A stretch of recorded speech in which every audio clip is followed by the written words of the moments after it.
Hello বন্ধুরা, আজকে তোমাদের সামনে একটি নতুন ভিডিও নিয়ে এলাম। পদ্মফুল ডিজাইন একটি তুলসী থান, জাস্ট অ্যামাজিং লাগছে। আর সিঁড়িটা দেখো বাঁকিয়ে দেওয়া হয়েছে, কত সুন্দর লাগছে। 8টা ধাপের সিঁড়ি করা হয়েছে। পদ্মফুল ডিজাইন এটি। আর পদ্মফুলের বেসটা অর্থাৎ চাথালের বেস 8 ফুট রাখা হচ্ছে। পদ্মফুলের পাপড়িগুলি প্রত্যেকটি 8 ইঞ্চি করে চওড়া রাখা হয়েছে। আর এই নিচের যে পাপড়িগুলো দেখতে পাচ্ছ ঢালাই হয়ে গেছে, এটা মেন চাতালের সঙ্গে একসঙ্গে ঢালাই হয়েছে। আর এগুলো জিআই তার দিয়ে ঢালাই করা হয়েছে 2 ইঞ্চি করে।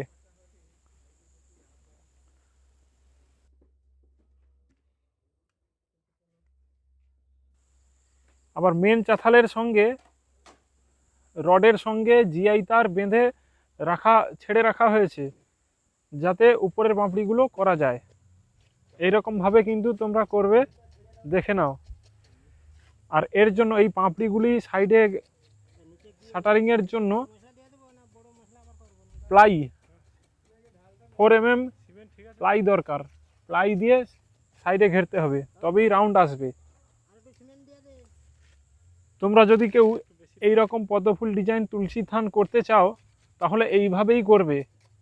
নিচের স্টেপ, নিচের পাপড়ি একসঙ্গে ঢালাই করে নেবে।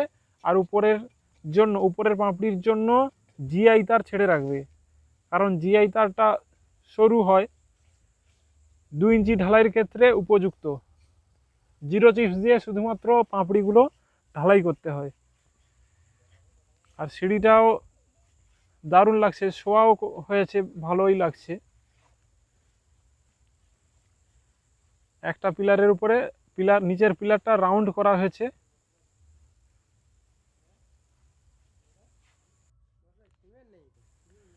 জাস্ট অ্যামাজিং লাগছে, কিন্তু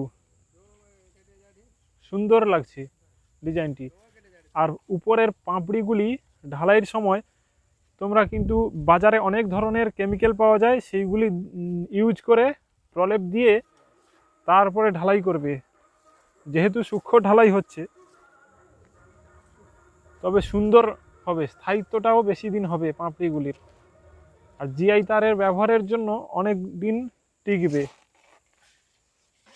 তাতে কোনো সন্দেহ নেই। দেখতেই পাচ্ছ মিস্ত্রিরা ঢালাই করছে 0 চিপস দিয়ে। আর পাপড়িগুলির জন্য তক্তার যে সেন্টারিং, এটাও তোমরা দেখে নাও। প্রত্যেকটি চাপোষ ছোট ছোট করে কেটে এইভাবে সেন্টারিং করতে হবে, যাতে রাউন্ডটা আসে। আর তার উপর দিয়ে কার্টুন বিছিয়ে নিলে তো আরও ভালো হয়। এইভাবেই কিন্তু তোমরা করবে।